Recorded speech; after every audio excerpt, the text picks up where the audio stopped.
Today I want to talk about the fundamentals of aiming in Counter-Strike. Raw aim. This is your wrist and your arm aim alone.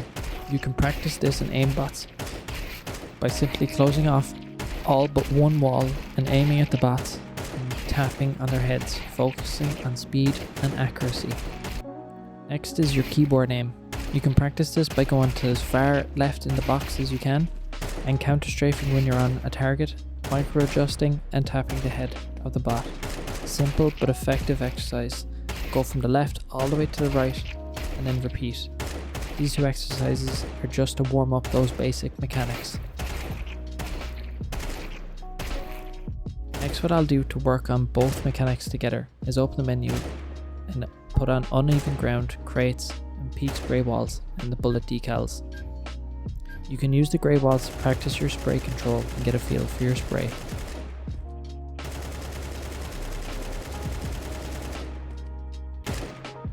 Next you want to press N and no clip and fly outside the center ring, and from here you can move counter strafing in and out between the crates to practice your peeking and counter strafing and aim all in one.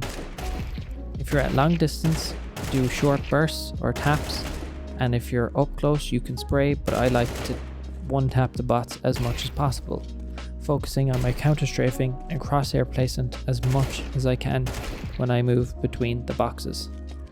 This is a very good way of incorporating all the mechanics into one warm-up or aim practice, whichever way you want to look at it.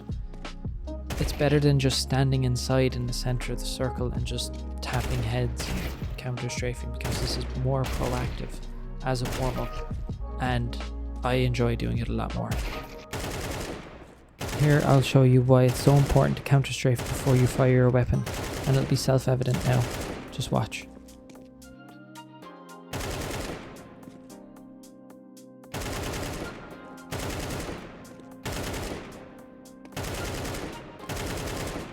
As you can see, counter strafing increases your first bullet accuracy a lot faster than if you just run and gun.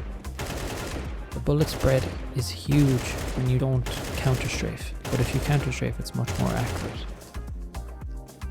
Another thing I've seen people talk about doing is working on the verticality of your aim rather than just horizontal.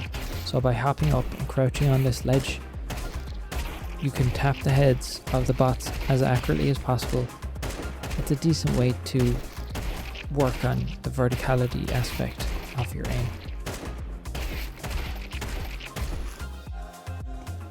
Next I go on to flicking, so I drop the number of the bots down to 2, I stand in the center of the ring and I flick with micro adjustments onto the bots as they respawn. I like to do this to try and speed up my reaction time and my accuracy.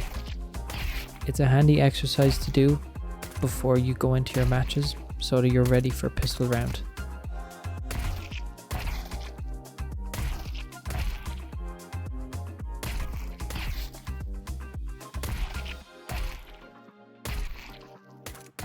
Next we're going to talk about recoil control and spray patterns. You can learn these using the Recoil Control Master workshop map. It's a very useful map and it will 100% help you learn your spray control and the spray patterns. I use it quite a bit and has all the guns in the game, but of course things like the Negev and shotguns don't have spray patterns, but they're there to use if you want to. Again, very handy workshop map to learn the fundamentals of your aim. Recoil Master.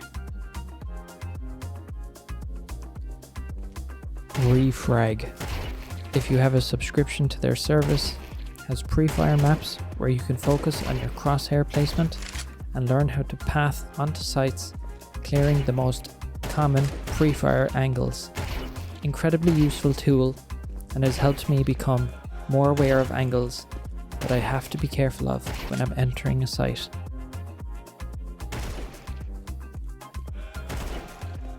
Next, I'll be talking about crossfires, and I'm going to demonstrate some very simple examples of crossfires that can make your CT side very easy. you can put yourself at a man advantage. You can hold the site on lockdown with these crossfires. So just for an example, we're going to talk about Inferno, because this is the most basic area you will see.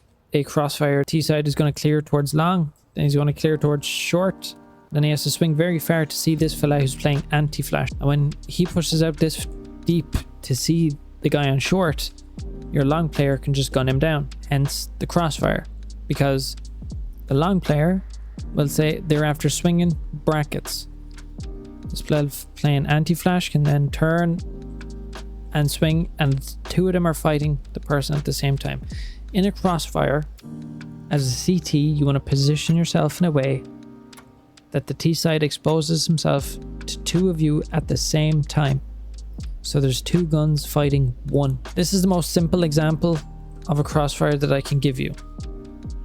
The long and short crossfire on A site Inferno is tried and tested. That's why there's so much utility out there for blocking out either or both sides of this area, because it's very hard to get through here when they have this crossfire and you're dry peeking it. You get the premise, you get the idea of the fundamentals of a crossfire is to have two guns fighting one at the same time. The long and short crossfire here in brackets is very strong, very strong. That's why you see this utility and this utility all here, because the T's don't want this fight. They don't want to take this fight. So you got to be prepared to trade utility in the scenario. But again, I'm just giving you the examples of crossfires that you can set up. You want to have the T side fighting two guns at the same time from different positions.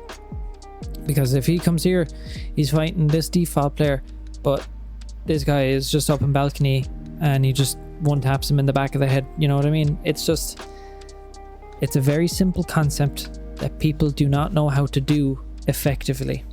All in all, this is all I have to say about crossfires.